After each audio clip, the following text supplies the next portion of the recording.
Did you know you can watch YouTube videos frame by frame? This hidden trick works great if you love analyzing tiny details. Imagine catching every frame of your favorite sports highlight video. On desktop, the secret lies in two simple keyboard shortcuts. First, pause the video exactly where you want the precision. Press the comma key, and you'll move one frame backward. Press the period key, and you'll move one frame forward. Each tap moves the video by a single exact frame. Works flawlessly in browsers, but not inside the YouTube app.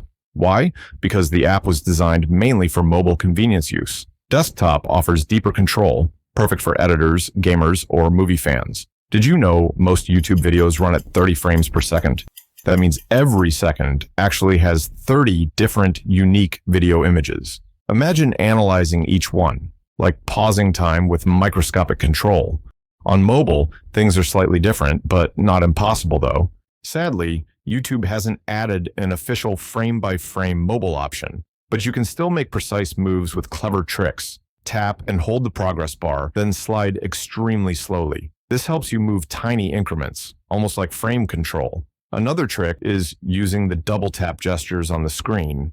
Double tap left to rewind seconds, double tap right to fast forward. This works better on short clips or fast reaction videos. Still, it's not true frame-by-frame like desktop shortcuts offer. That's where third-party apps or video players step into play. Downloading the video lets you use apps supporting frame stepping. Many editing apps let you advance single frames very smoothly. Gamers use these techniques to study gameplay moves frame by frame. Movie fans love it for analyzing effects, stunts, and Easter eggs. Even teachers use frame-by-frame YouTube control to explain educational lessons. So, whether desktop or mobile, you can master video precision. Try it today, and you'll see YouTube like never before. Frame-by-frame viewing unlocks secrets that normal watching will never reveal.